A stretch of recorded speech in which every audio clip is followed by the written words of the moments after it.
एक शाम तक्षशिला की शांत आरण्यक कुटी में चंद्रगुप्त अपने गुरु आचार्य चाणक्य के पास पहुंचा।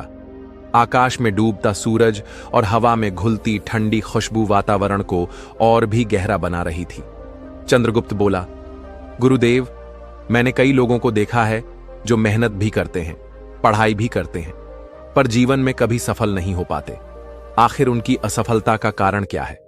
चाणक्य ने अपनी तेज और गंभीर आंखों से शिष्य की ओर देखा और बोले, चंद्रगुप्त, जीवन में असफलता का सबसे बड़ा कारण इंसान की गलतियां होती हैं। 7 ऐसी गलतियां हैं जो इंसान को धीरे धीरे बर्बाद कर देती हैं। आज मैं तुम्हें पहली गलती बताऊंगा। चंद्रगुप्त उत्सुकता से बोला, कौन सी पहली गलती गुरुदेव? चाणक्य ने गहरी आवाज में कहा, पहली गलती है आलस्य, लेजीनेस। जो व्यक्ति काम को कल पर टालता है वो कभी प्रगति नहीं कर सकता। आलस्य हर अवसर को छीन लेता है। याद रखो, सिंह भूखा होने पर भी शिकार करने निकलता है। वो अपने शिकार के खुद मुंह में आने की प्रतीक्षा नहीं करता। उसी तरह जो इंसान आलस्य करता है वो कभी अपनी किस्मत का मालिक नहीं बन सकता। चंद्रगुप्त ने सिर झुकाकर कहा, गुरुदेव, तो आलसी व्यक्ति मेहनती होकर भी असफल रह जाता है। चाणक्य मुस्कुराए और बोले, हां पुत्र, आलसी व्यक्ति का जीवन दूसरों के पैरों तले दब जाता है। अगर सफलता चाहिए तो आज से ही समय का सदुपयोग करना सीखो। अगली सुबह तक्षशिला के उपवन में गुरु चाणक्य और चंद्रगुप्त टहल रहे थे।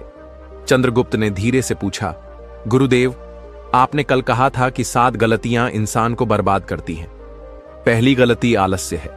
कृपया मुझे दूसरी गलती भी बताइए।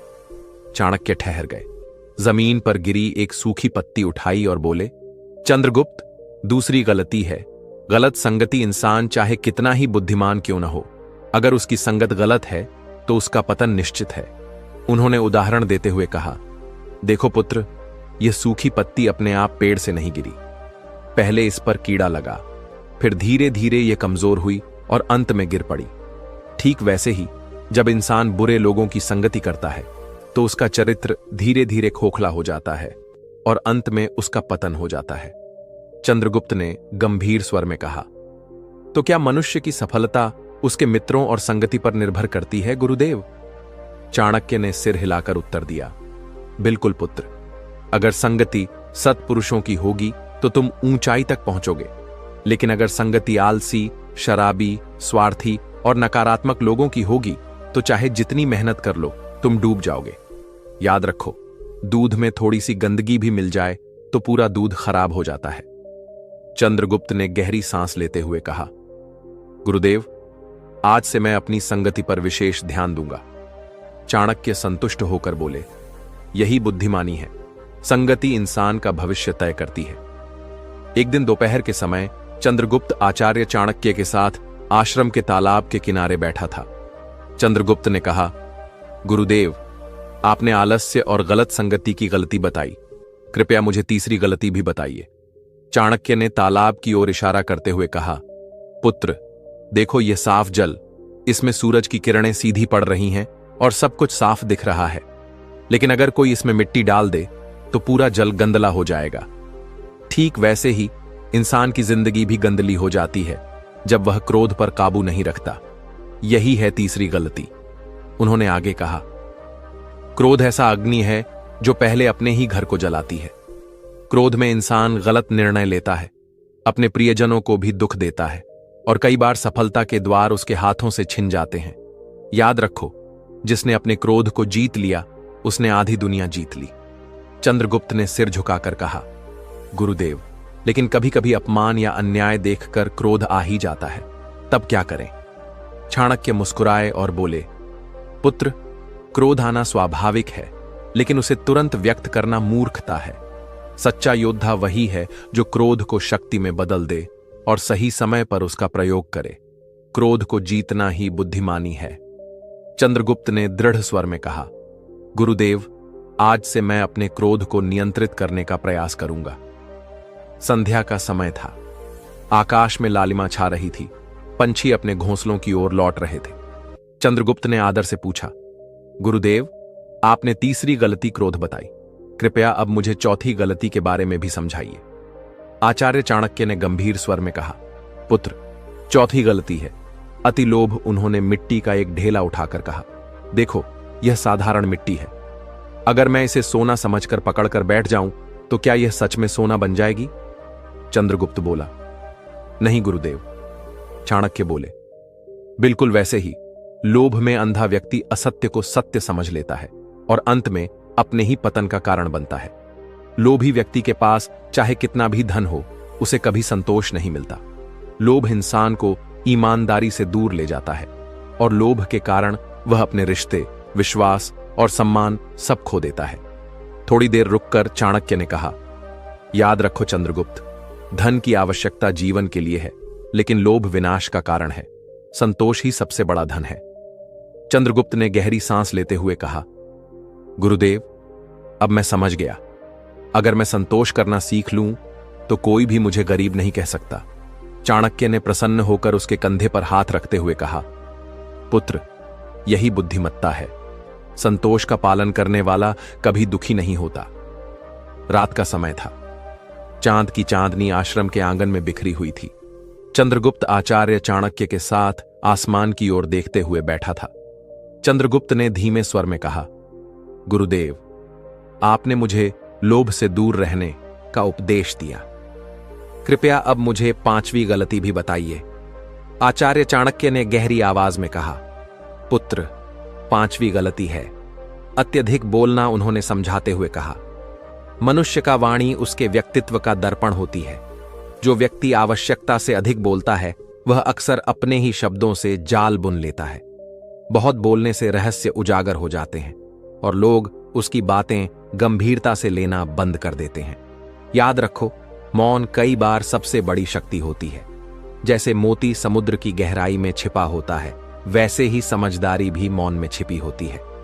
चंद्रगुप्त ने उत्सुक होकर पूछा, गुरुदेव, तो क्या हमें बिल्कुल भी नहीं बोलना चाहिए? चाणक्य मुस्कुराए और बोले, नहीं पुत्र, बोलना भी एक कला है। कब बोलना है, कहां बोलना है और कितना बोलना है, यह जानना ही बुद्धिमानी है। अत्यधिक बोलने चंद्रगुप्त ने दृढ़ता से कहा, गुरुदेव, आज से मैं अपनी वाणी पर नियंत्रण रखूंगा और केवल वही बोलूंगा जो आवश्यक होगा। आचार्य ने संतोष की सांस लेते हुए कहा, यही नीति है पुत्र। संयमित वाणी ही सम्मान का कारण बनती है। सुबह का समय था। सूरज की पहली किरणों से आश्रम का वातावरण सुनहरी रोशनी से भर गया था। धीरे से उसने पूछा, गुरुदेव, आपने वाणी पर नियंत्रण की बात बताई, अब कृपया मुझे छठी गलती भी समझाइए। चाणक्य ने शांति भरे स्वर में कहा, पुत्र, छठी गलती है भावनाओं पर नियंत्रण न रखना। जब इंसान अपनी भावनाओं पर काबू नहीं रखता तो वह दूसरों के सामने अपनी कमजोरी प्रकट कर देता है।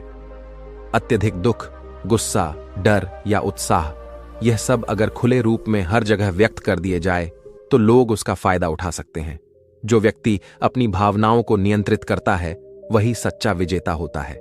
उन्होंने आगे कहा, चंद्रगुप्त, जैसे नदी अगर अपने किनारों को तोड़ दे तो बाढ़ लाती है, लेकिन वही नदी अगर अपनी धारा में बंधी रहे तो खेतों को सींचकर जीवन देती है। भावनाएं भी ऐसी ही हैं। नियंत्रित भावनाएं जीवन को शक्ति देती हैं और अनियंत्रित भावनाएं जीवन को डुबो देती हैं। चंद्रगुप्त ने गंभीर होकर कहा, गुरुदेव, तो क्या हमें अपनी भावनाएं कभी भी व्यक्त नहीं करनी चाहिए? चाणक्य ने मुस्कुराकर कहा, नहीं पुत्र, भावनाएं व्यक्त करो, लेकिन सही समय और सही व्यक्ति के सामने। क्रोध आने पर मौन रखो, दुख होने पर आत्मचिंतन करो और खुशी होने पर विनम्र रहो। यही भावनाओं पर नियंत्रण है। चंद्रगुप्त ने हाथ जोड़कर कहा, गुरुदेव, आज से मैं अपनी भावनाओं को साधने का अभ्यास करूंगा।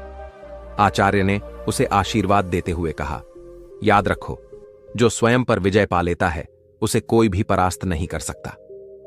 शाम का समय था। आश्रम में दीपक जल चुके थे। उसने विनम्र स्वर में पूछा, गुरुदेव, आपने मुझे 6 बड़ी गलतियों से बचना सिखाया। कृपया अब मुझे 7वीं और अंतिम गलती बताइए। आचार्य चाणक्य ने गहरी सांस लेकर कहा, पुत्र, 7वीं गलती है दान और पुण्य का दिखावा करना। जब मनुष्य दान करता है और उसका ढिंढोरा पीटता है तो वह दान नहीं बल्कि व्यापार बन जाता है।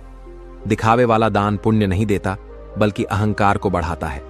सच्चा दान वही है जो चुपचाप बिना प्रचार किए किया जाए। उन्होंने उदाहरण देते हुए कहा, सोचो, अगर कोई दीपक अंधेरे में रोशनी फैलाए और बार बार चिल्लाकर कहे कि देखो मैं रोशनी दे रहा हूं, तो क्या उसका मूल्य वही रहेगा?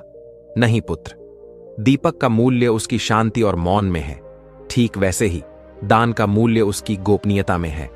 चंद्रगुप्त ने गंभीर होकर कहा, गुरुदेव, इसका अर्थ है कि अगर हम अपने दान का बखान करेंगे तो उसका पुण्य भी नष्ट हो जाएगा।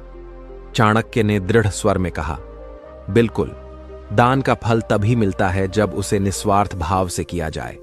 गुप्त दान आत्मा को शांति देता है, जबकि दिखावे का दान केवल समाज की तालियां लाता है, लेकिन भीतर खालीपन छोड़ देता है। चंद्रगुप्त ने हाथ जोड़कर कहा, गुरुदेव, आज से मैं यह प्रण करता हूं कि कभी भी अपने दान का बखान नहीं करूंगा। आचार्य ने प्रसन्न होकर कहा, यही नीति है पुत्र। याद रखो, इन 7 गलतियों से बचने वाला व्यक्ति जीवन में कभी अपमानित नहीं होता और सफलता के शिखर पर पहुंचता है।